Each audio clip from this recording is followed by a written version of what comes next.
So, hello, good morning guys. This is our episode of Drums for Jesus. So, syempre magpa-practice ulit tayo ng mga rudiments. So, but before that, let's take meditate for verse of God. Syempre, kailangan natin yan.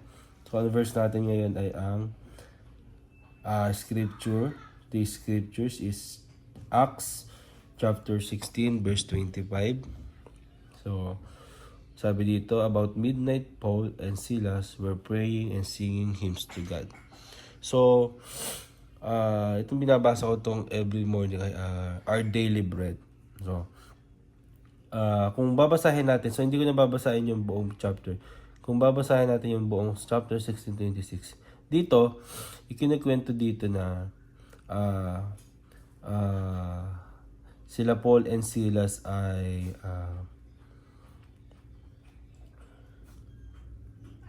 nakulong sila.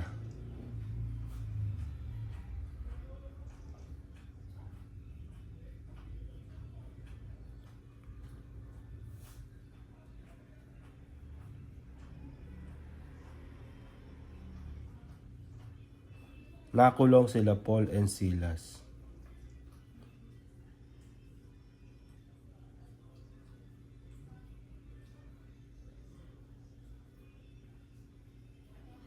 So, ito yung time na nakulong sila Paul and Silas. Then, habang sila yung nasa kulungan, nagpe-praise pa rin sila. Nakanta sila. Nananalangin sila kay God. Patuloy nilang worship si God. And then, suddenly, nagkaroon ng miracle si God. Nabuwag yung prison. At maraming nakalayang kulong. Mga preso. Kasama na sila Paul and Silas. So, kung titingnan natin doon, no, pinapakita dito na paano ba tayo nagpe-pray? If you are Christian, paano ka ba nagpe-pray in terms of difficulties, trials, di ba? So, minsan sa atin, sa sobra nating mga pagsubok, o minsan sobra nating busy, hindi na natin napaglilingkuran si Lord, hindi na tayo nakapag-pray, hindi na natin siya na-worship. Or sometimes, kapag lang merong pagsubok or may challenges lang na nangyayari sa ating buhay, doon lang tayo nagpe-pray at nagsising kay God. So, ako, based on my experience, marami akong times na nung ako ay tayo ay talagang mas umaapaw yung pagbaga sa atin yung joy natin. Hindi nakakalimutan na ko dun si God, pero doon ko natutunan na kailangan pala sa hirap at ginhawa, para yung mag-asawa, na kailangan mong paglingkuran si Lord, papurihan siya, at manalangin pa rin tayo sa Kanya. So, kaya sa oras na ito, lagi nating papurihan si Lord, kung ikaw ay isang musicians, then lahat ng gagawin natin, lahat ng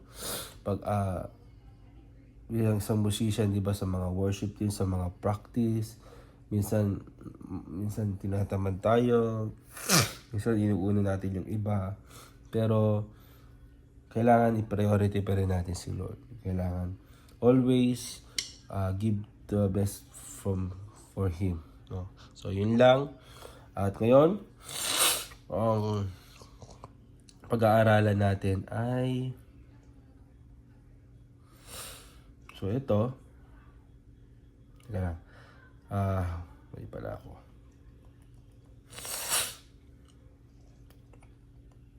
Ang pag-aaralan natin ngayon ay ang paradiddle. So, paradiddle. So, Mas enjoy ang snack time pag may snack taco dito with Royal. Hold on tight. Oh my God. ayan.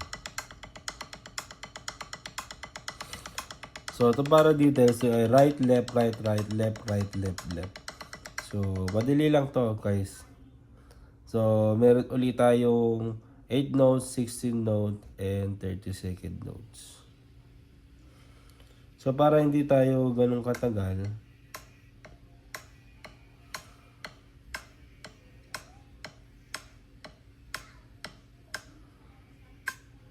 So, para mas maganda, no, pwede natin patagalin. I mean, magsimula tayo sa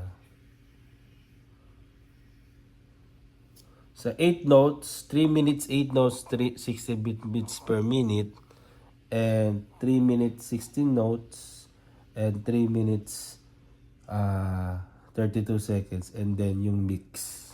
Okay? Let's start.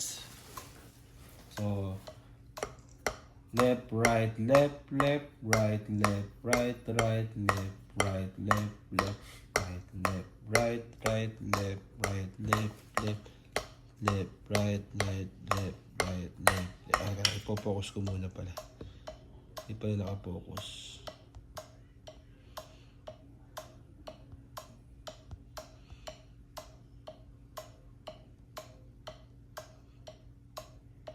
Ayan.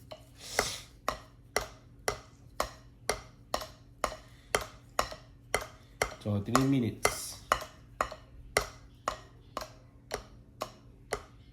Ay, wala ako.